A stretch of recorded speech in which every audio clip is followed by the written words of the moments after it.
এখন বাংলাদেশের যে পজিশন প্যালেস্টাইনের উপরে এটা ব্যর্থহীন। আমরা সম্পূর্ণভাবে প্যালেস্টাইনের পক্ষে।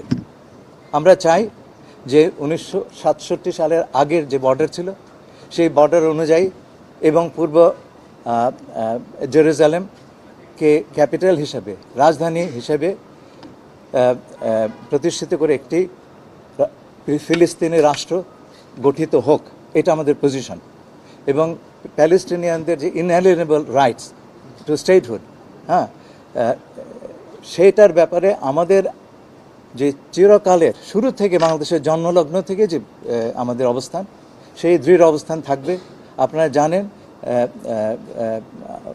শহীদ রাষ্ট্রপতি জিয়াউর রহমান সাহেব এই বিষয়ে ব্যাপক এবং বিশেষ উদ্যোগ নিয়েছিলেন, সেটা আমাদের অনুপ্রেরণা হয়ে থাকবে।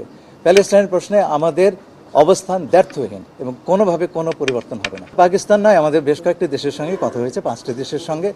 এছাড়া আমরা মালদ্বীপের সঙ্গে আলাপ করেছি।